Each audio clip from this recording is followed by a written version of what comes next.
host, William Jackson, and I'm so excited because we have another opportunity to live, learn, and grow together. And first and foremost, I want to pause and say thank you to everyone that is continuously listening, sharing, watching all over the world. I keep seeing the analytics on how the reach is continuously growing in all parts of the world. I see you in the Netherlands, in Russia, in Cambodia, in Africa, in South Africa. I see you in Australia and in the UK, in China. I see you all over the world, and I'm so excited about the reach that the podcast is having, and hopefully it is giving you the practical tools and wisdom that is helping you to matriculate through this thing we call life successfully.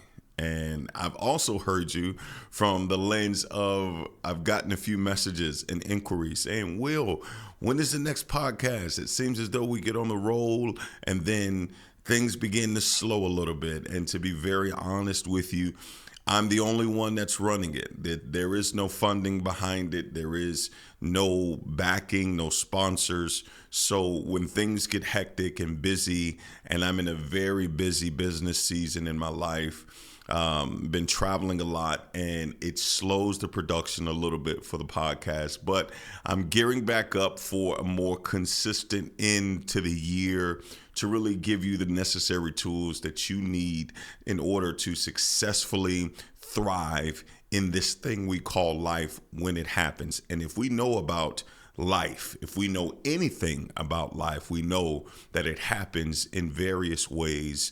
We hear so much of the chaos that's going on with all of the hurricanes. Friends and family that we have that are in Florida that got hit twice and now are recovering or trying to recover from Hurricane Milton. And all of the things that is happening all over the world. People need hope. They need inspiration. They need motivation, and they need tools. And that's what this podcast is dedicated to, giving you the tools that are necessary to help you thrive in every season of life, whether it's chaos and calamity or whether it's success and blessings, whether you are high or whether you are low, whether you're on the mountaintop or in the valley. This podcast is dedicated to help you actually matriculate through every season, check this, successfully.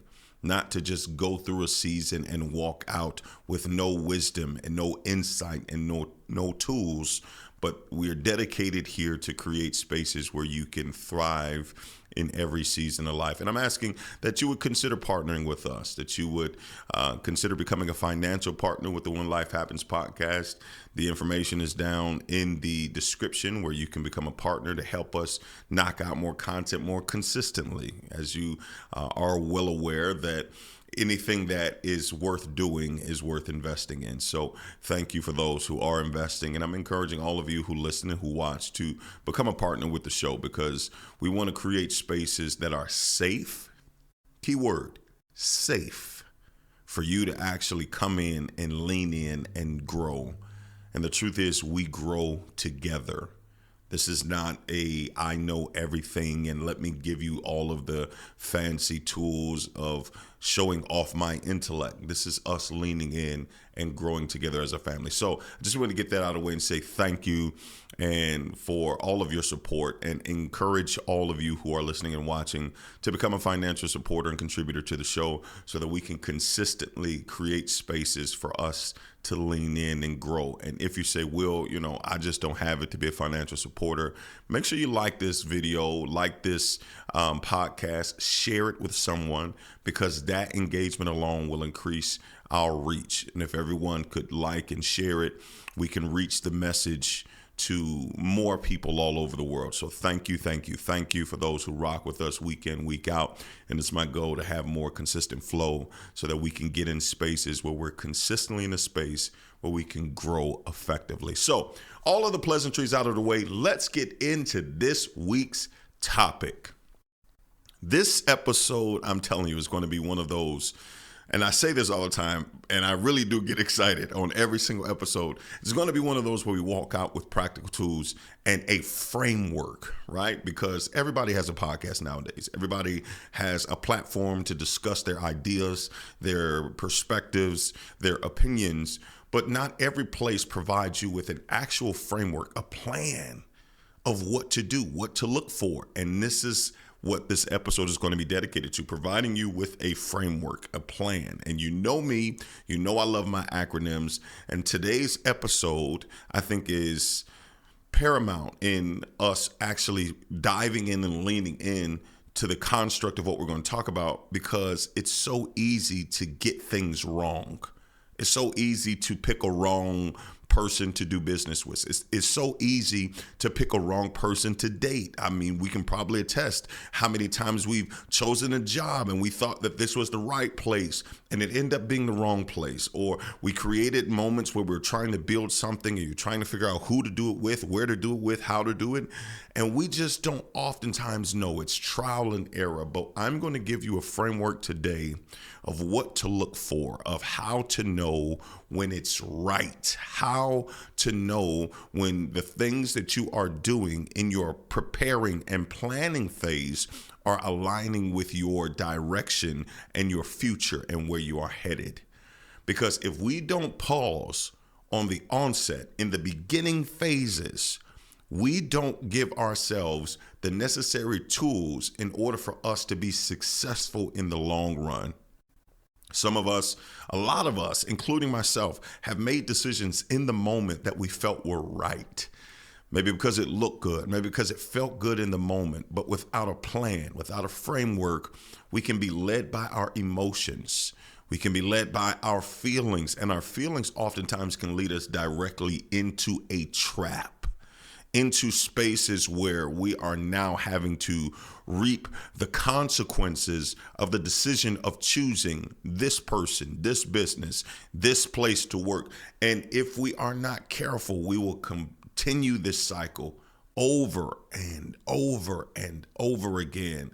But the cycle stops here. I'm going to give you a framework of how to know when it's right. How to know when the thing that you are choosing, the place that you are choosing to work, the people you're choosing to build with, your friends, your relationships, how do you know when it's right? It's a great question, and I'm so glad that you asked me. I'm going to tell you how today. So you know me, I love my acronyms. R.I.G.H.T, R-I-G-H-T. If you got something to write with, or even in your phone, I want you to write down the word right vertically. R-I-G-H-T. How do you know when it's right? So one of the things that we have to do before we're getting into the aspect of knowing when things are right is we have to take a moment to stop and go back to extract the lessons, the tools, and the wisdom of the decisions that we made that were wrong.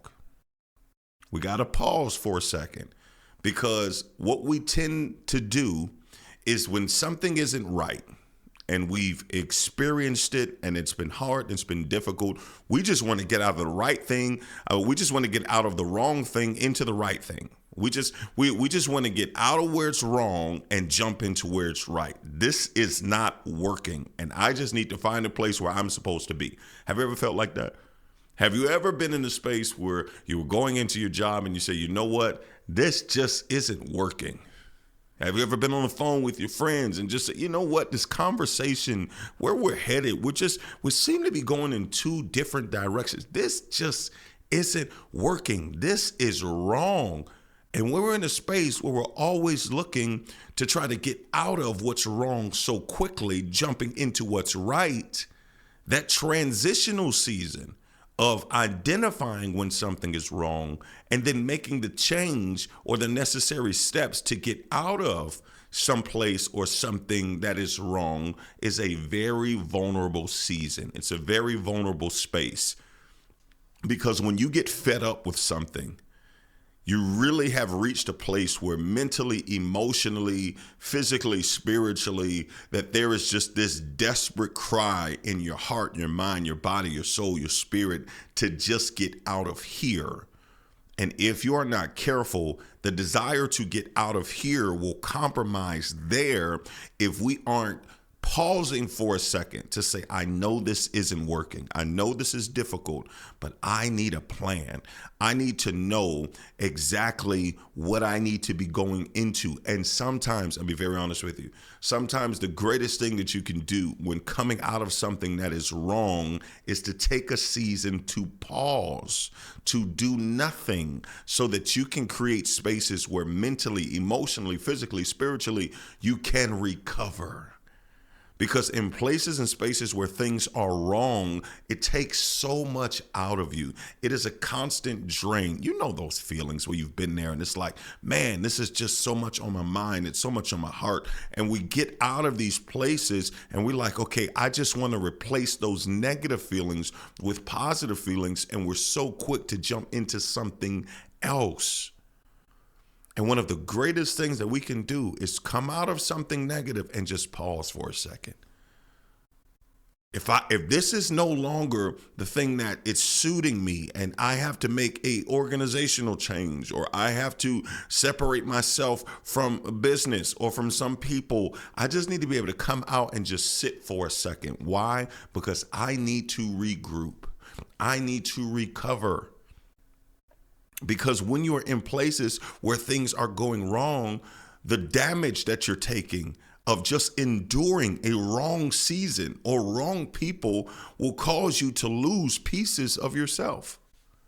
Have you ever come out of something and felt like, man, I lost a piece of myself and I don't even recognize this version because I've hit this wall of emotional, mental, spiritual, physical fatigue? When you are tired, you can't operate at your highest self. When you are exhausted, you can't get to a place where you're able to thrive. And a lot of times when we're coming out of a place that's been wrong for so long, we're coming out emotionally exhausted, mentally exhausted, physically, spiritually exhausted. And that exhaustion will cause us to make desperate moves because our heart is in a state of desperation. But if we are not careful, we can come out of somewhere that was just the absolute wrong place for us to be, and then we will settle for something that is just slightly better, because anything oftentimes looks better than where you are when you're in a place of depletion, when you're in a place of exhaustion, when you're in a place where you're just fatigued and empty. Anything starts to look better. Anything that has a slight glimmer of hope, we want to jump at. Whatever looks better than right now. You heard the expression that people say that the grass is greener on the other side. And the truth of the matter is, from our perspective, what you can see, oftentimes the grass may look greener, but that doesn't mean that it's real. What happens when you bet everything on just a slight upgrade from where you were?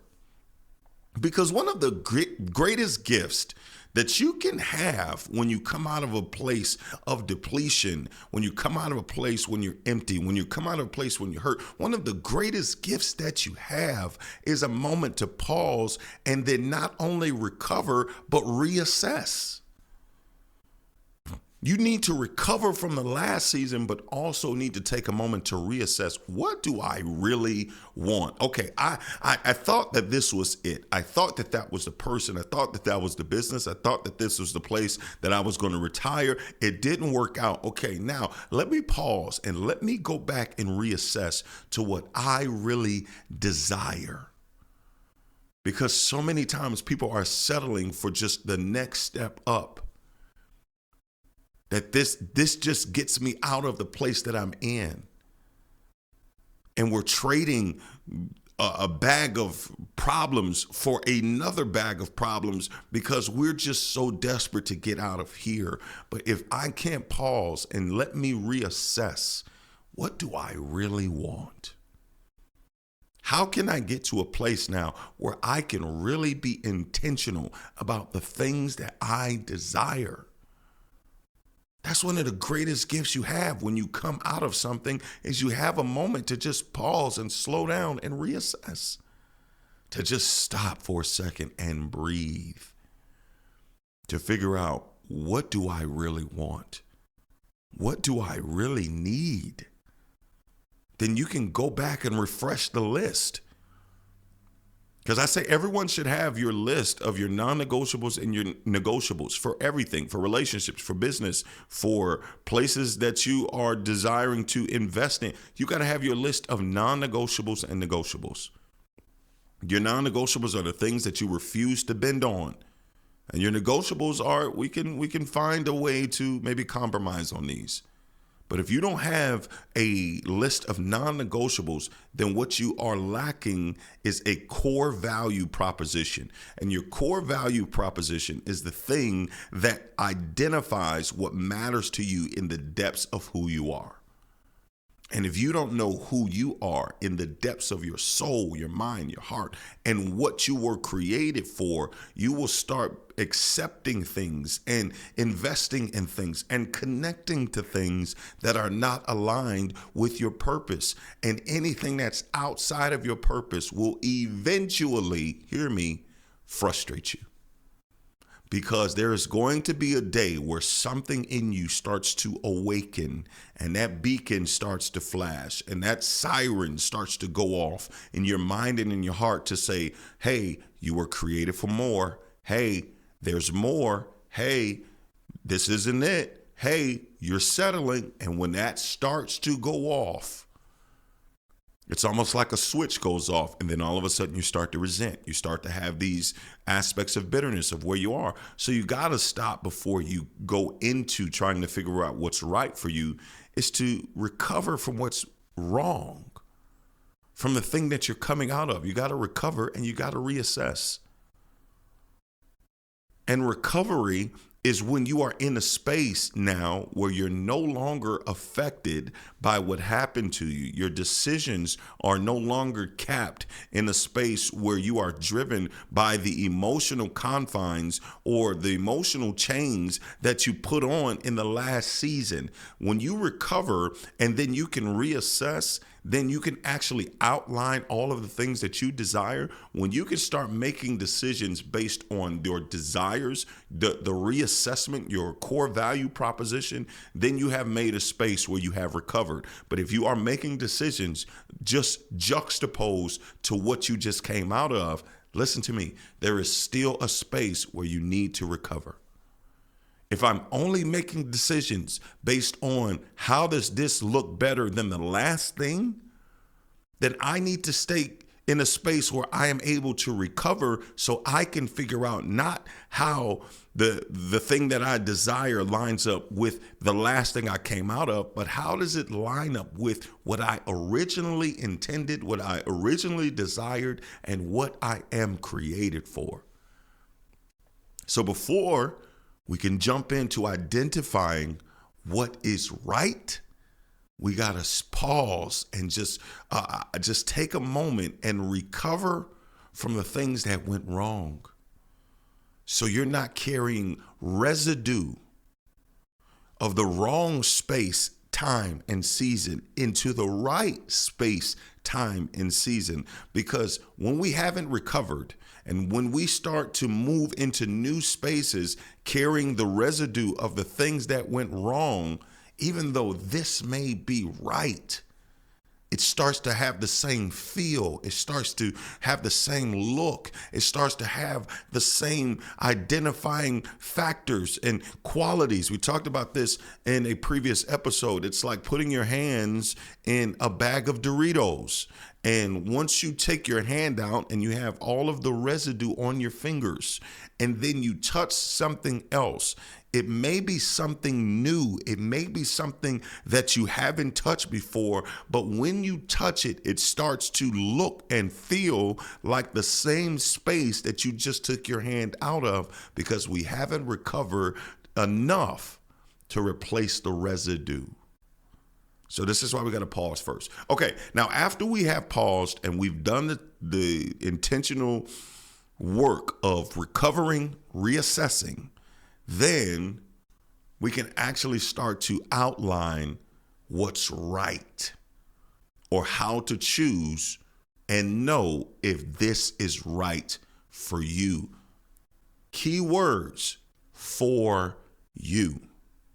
You got to know what's right for you, not for your family members who are trying to pressure you to do certain things. You have to know what is right for you, not right according to social media standards or according to what society says. You have to know what's right for you. What is going to put you in a place where the things that you are investing your time, energy, and effort are tying into the things that are right for you. So you got to be able to identify that. So how do we first identify what is right for you? Remember, we're going in an acronym, R.I.G.H.T.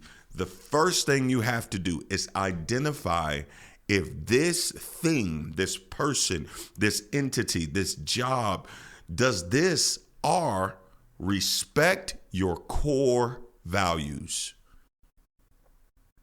Does whatever you are about to invest in, connect with, or build with, or whatever you are about to join your life to, do they respect your core values? Because the things that you hold dearest, your core values, when you start to allow yourself to join to something that doesn't respect everything that you stand on, everything that you believe, whether it be from a religious standpoint, whether it be your perspective on kids, if you are having a specific thing of your core values of what you stand on, whether it be truth or communication or the foundational key core values of what make you up, but also what you stand on and what you believe, you place yourself in a place where now you start to be deceived, or you start to settle, or you start to try to diminish pieces of yourself to accommodate someone else's. You start diminishing the value that you add. You start diminishing the true makeup of who you are because you're trying to accommodate someone else. And it is time to stop dimming your light to accommodate the darkness of other people. It is time for you to stop placing your heart, your mind, your spirit, your soul, your body in places with people and things and organizations that don't respect your core values. Because who you are at your core is going to determine how you are able to effectively build. If you have certain perspectives, your non-negotiables on this is what I need, these are my core values, and you should do this. You should take a moment to just outline what are the things that you value at your core. Is it truth? Is it communication? Is it understanding? Is it patience? Is it your religious background? Is it how you feel about kids and raising kids? Is it your perspective on finances and what are your core values?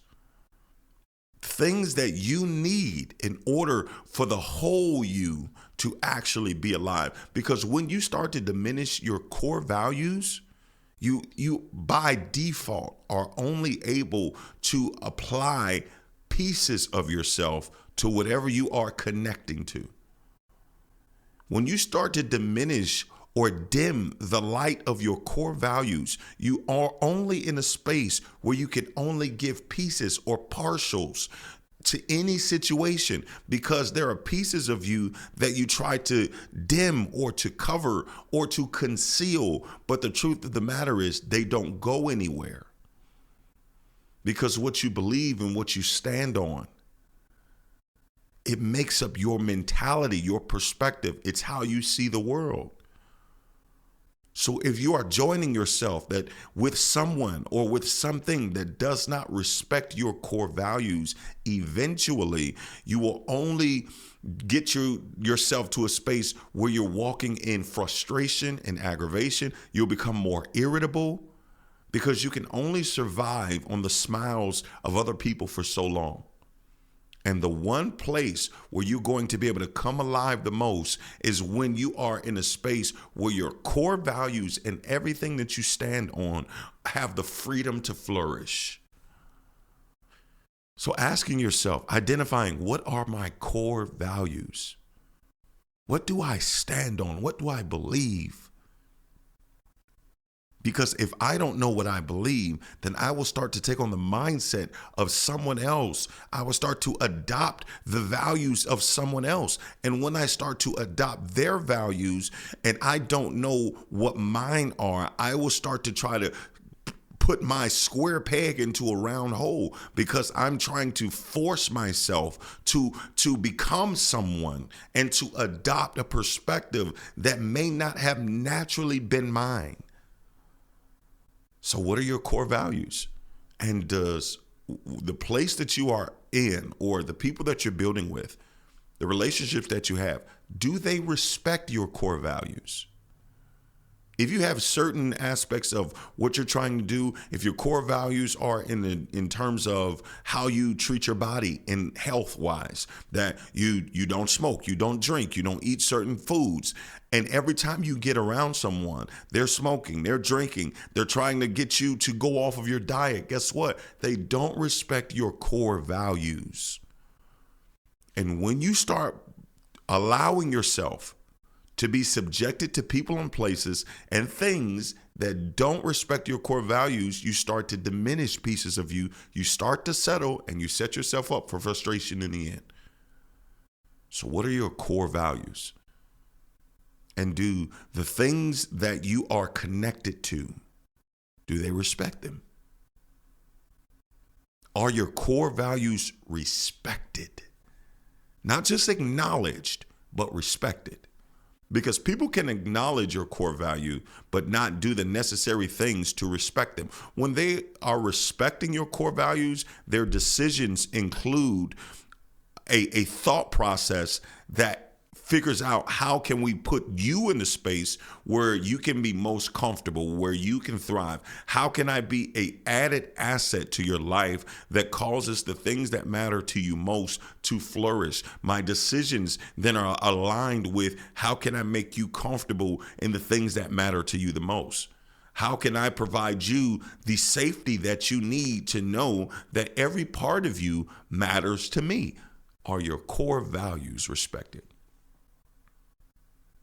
This is how you know, first step to identifying if what you are doing and building is right. Here's the next thing. How to know if it's right. Does it intertwine with your purpose? Does it intertwine with your purpose? Not just acknowledge it, but can you take your relationship, this business, whatever you're building, and can it intertwine with why you were placed on the earth, what you were created for? What if you started having conversations in the dating aspect more purpose related? Not just what's your favorite color or what movie did you watch? Have you identified what your purpose is? What do you feel like you were created to do? What are your dreams? What are your goals? Because when we start having those conversations, guess what happens? I then am able to identify if where I am aligns with where you're headed. Because when you're talking about purpose, what most people do, we spend time focusing on pleasures. And pleasures are for now. Your purpose is future focused. If I'm always aligning with why I was created, I always have an intentionality to identify where I'm headed, where I'm going, and what I need to get there. Have you stopped and identified, does this align with your purpose? And does it intertwine? Does it intertwine well? Can I take your perspective, how you live, and intertwine it with where I am headed and what I was created for? Because guess what? If I was created and placed on the earth to be a world-renowned speaker, author, business and thought leader. That is going to require, guess what? A level of travel, sacrifice, intentionality, building in front of people all the time, building content, curriculum, developing programs consistently in front of people, serving people consistently. So if I was created to serve people consistently and you don't like people, we have a problem. So this is why I got to figure out if what I am doing and who I was created to be aligns with who you were created to be, and can they intertwine? Can it be one of these effective marriages, if you will, where we can come together as one and build something that can last beyond our lifetime? Can we create spaces where your purpose aligns with my purpose and we're leaving a legacy of purpose? Or are we so focused on the here and now? Are we so focused on what you can do for me now, on what matters now? Are we so focused on the things that mean the most to me in this moment? Or are we in a space where we can say, you know what?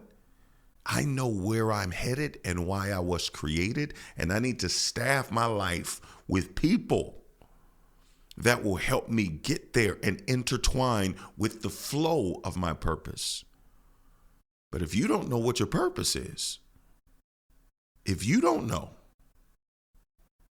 if you need a plan, if you need to identify areas where you need to figure out how to create spaces of identifying your purpose and walking in it, then you have to find resources and strategies on how to discover that first. And since you're here, one of the greatest places that you can go is to my website, because on my website, we have an actual plan, framework. We have a course that will walk you through the process of identifying your purpose, of walking in your purpose, of aligning yourself with people who are purpose driven. How do you get to a place where you become purposeful? You can go to my website right now, www.theofficialwilliamjackson.com. You can go into the courses, you can search, you can sign up for a plan that will create a space for you to identify your purpose, to walk in fulfillment. Because hear me, if you can't identify it on your own, you need someone to help shape that in you, to ignite that in you. You need someone who is standing outside of where you are, who can help you identify it from a different lens and perspective. Because so many times we are in it, we are in the thick of life, and it's hard to figure out how to see the forest from the trees. This is why having a coach, having a mentor, having somebody that you can lean on and look up to, having someone to help guide you is so imperative. Some of the greatest athletes in the world, one of their largest investments is having coaches and trainers and people who can help develop them and push them to a place where they can become better. Because if you're only pushing up against yourself, guess what happens? You remain the same, because you're only quantifying your results by if you just made slight progress from where you were. That's the difference between having a coach and a trainer. See, you may do, if you're in the gym, you may do 25 reps, right? And the day before you did 24 reps on an exercise, and that's progress. But what a coach or a trainer will do is identify the threshold of your capacity. And you may say, man, I can just stop if it's 25, but a coach will identify that you actually have 30 in you. And you got to get somebody who is able to identify what you have in you, so that when you recognize your purpose, you can start to assess if this is right for me by if it intertwines with my purpose. So does it intertwine? Does it intertwine with your purpose? What's the next thing? G. Not only does it intertwine with your purpose, but does it grow you in any way? You need people and places and things around you that are helping you to grow. Does it cause you to want to be better? Does it grow your perspective by as a result of being connected and driven and being intertwined with this person, place, or thing, have you grown? When you look back and assess just your level of growth just by being at this job or connected with this person, how have you grown? Will this help you grow? Will it put you in a place where you are consistently becoming a better version of yourself? Are you growing? After your conversations that you spend 2 hours, and it may be funny, it may just be somebody that you can lean into, but if you really quantify all of the conversations that you had with your friends, all of the conversations that you had with the person that you're dating, all of the conversations that you had at work, all of the things that you're investing in, how have you grown? Because one of the greatest things that you can say about yourself in life is that you have changed, you have evolved, and you have grown.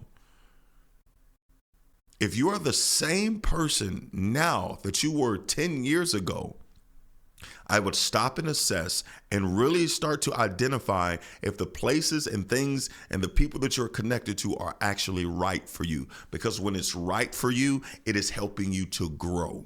It's growing your perspective. It's growing your intentionality. It's growing how you process and how you think. There should be something in you as a result of being married to say, you know what, over the course of these years, my patience has grown. Over the course of these years, my perspective has grown. Over the course of these years, my communication has grown.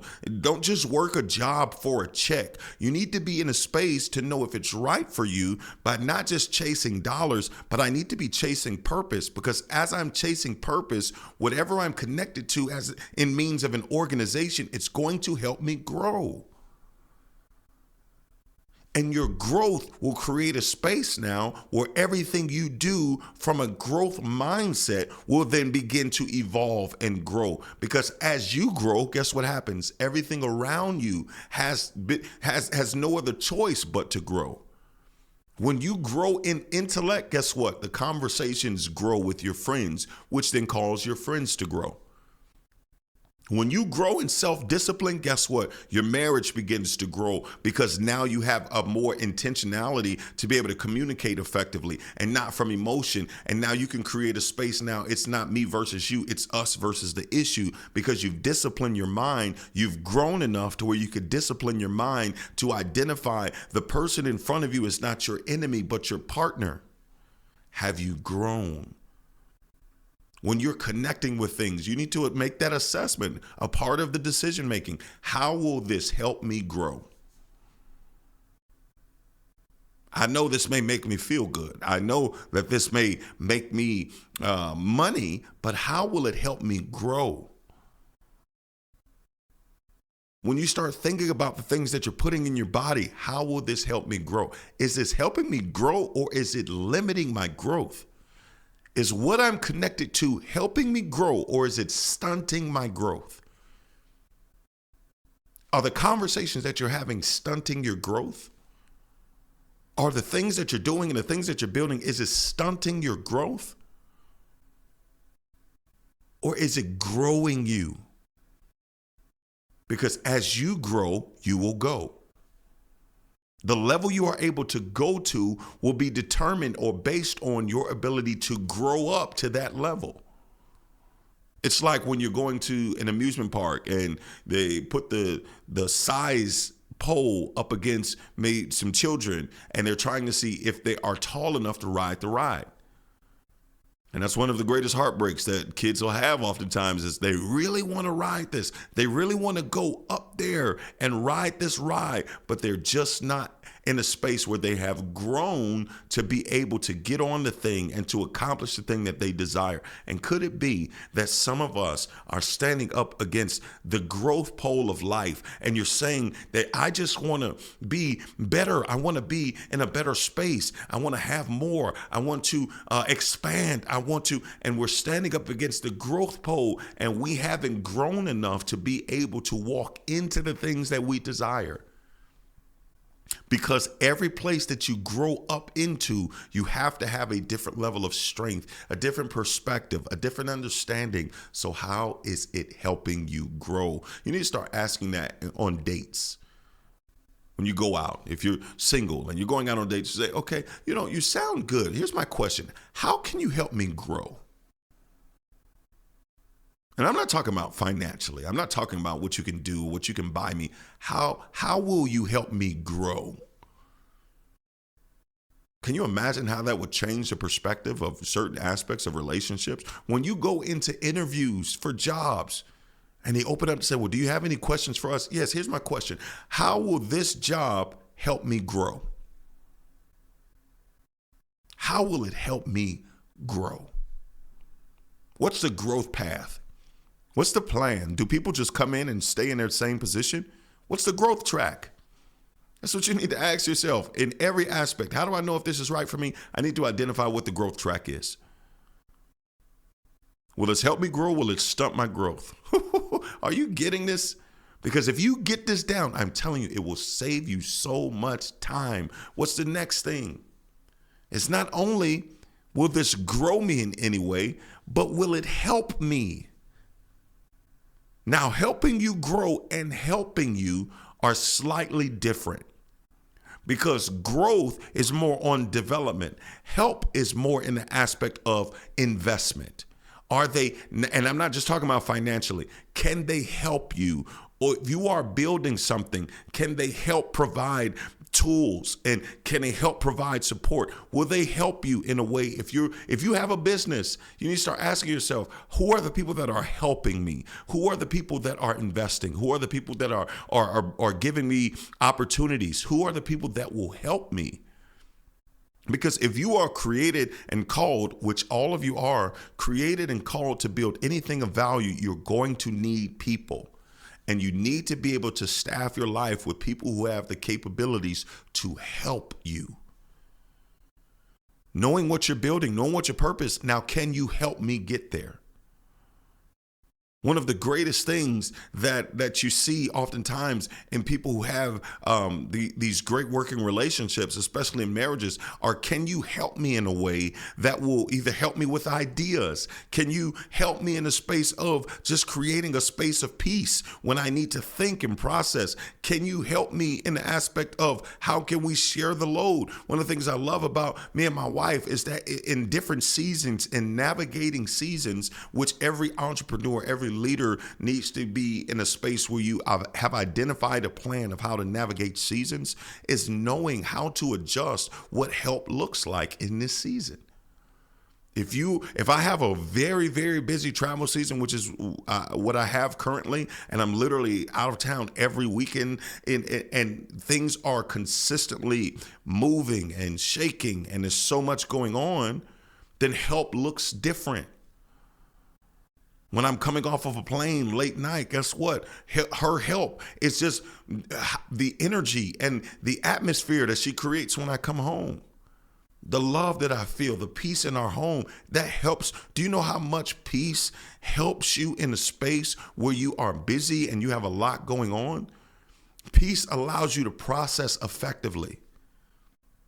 We help each other. When she's in busy seasons, I'm like, okay, cool. When she's doing classes in other states and she's training beauty professionals and she's doing coaching for her career clients, then when she gets home and I know she's been out of town, then how can I help her? Okay, I know she's been on her feet a lot. Let me get out the thing in order to be able to soak her feet. Let me get the massage guns out. I bought her these massage things for her legs that you can put them in and you can put them on fasten and they'll massage your legs to help you with your blood flow, with your circulation. We got to know what help looks like. Can you help me?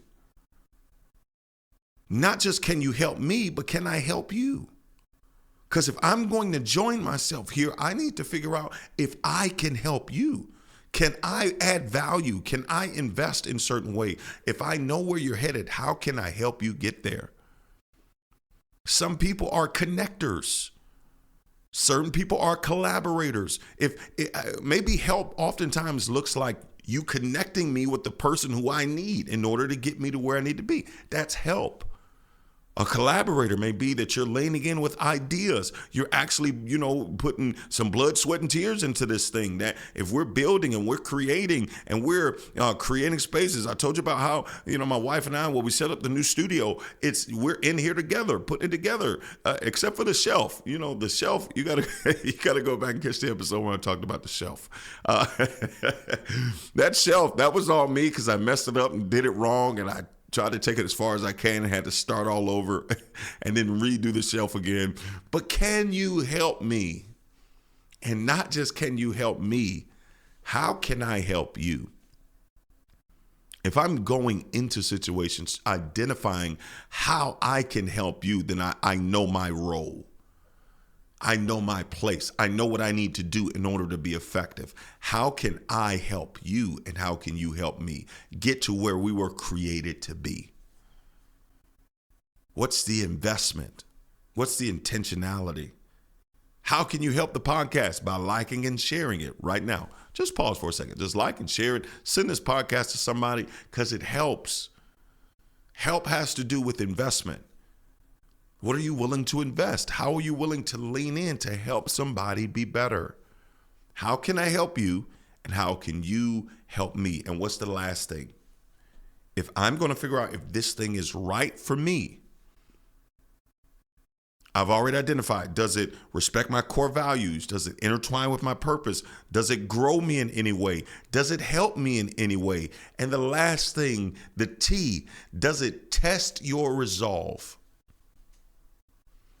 Does the thing that you are building or connecting with, the person that you're building with, does it test you? Because if it's going to be right for you, it's not just going to create a space where everything is peachy keen. No, the things that are right for you, anything of value does not come easy. And you need someone, you need a job, a business partner, friends that test your resolve, that are willing to say, okay, no, I know who you are, and I'm going to test your resolve and your ability to go after who you were created to be, to not settle for a version of you that's living beneath your means or your purpose. How can you be in a space where you're connecting with someone that tests your resolve?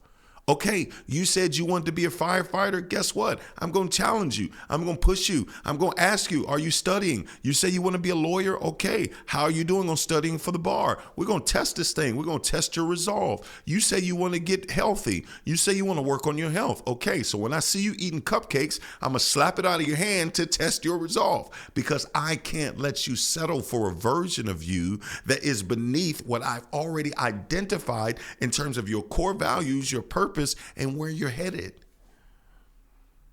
Once I have a clear indication of where you are headed, then when I see things that you are doing that are causing you to venture off of the path of your purpose, I can come back and test that thing. I can test your resolve to say, okay, you said you were going to do it, do this. Now here comes the accountability. Where's the plan? You said you wanted to get fit. Okay, I know it's not easy. You say you want a better marriage. Okay, you want a better marriage. Okay, what are you doing to get better as a husband, as a wife? You need people who test your resolve. Because people who just say yes to you on every occasion, at every turn, every chance they get, they are only focused on their direct benefit of you doing what you need to do now. But people who test your resolve are focused on who you are going to be next. I love when I have ideas, and I know sometimes my wife doesn't think so, but inwardly, I love it. But externally, outwardly, I may not always look like it. If I have a good idea and my wife was like, okay, let's test that. What about this? Nah, I don't know about that, and we're trying to figure this thing out. And at first I'm like, well, I mean, I like my idea. I think it sounds good. But as she continues to express thoughts and perspective and we start to test it, I start to see, oh, okay, no, that's actually a really great idea. Okay, let's go back. Now, what did you say here? Okay, because now we're leaning in. This is how you know when it's right, is can I build with you? Can we partner? Can we do this thing together? Not just you sitting back and letting me do it, because if I'm just doing it and you're not having any invested interest, then eventually it will create a space now where the person who is building can be more focused on what they're building versus who they're building with. So do you have somebody that can test your resolve? Because we got to test it. We got to try it. This is trial and error. Life is about getting to a space now where you have the resolve, the tenacity, the dedication to see this thing through.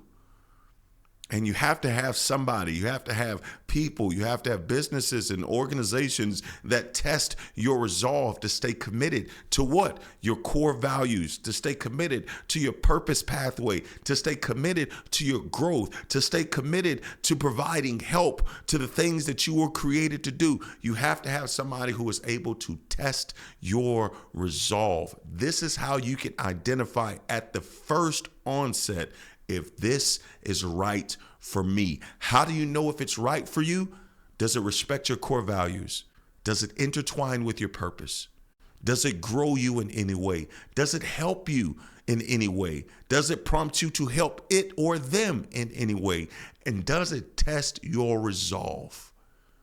And if you take this framework and apply it to the things that you're building before you connect with someone, before you join with an organization, when you walk in and ask these questions, not only will it save you time, but it will clarify what you need to not only be successful, but to be purposeful.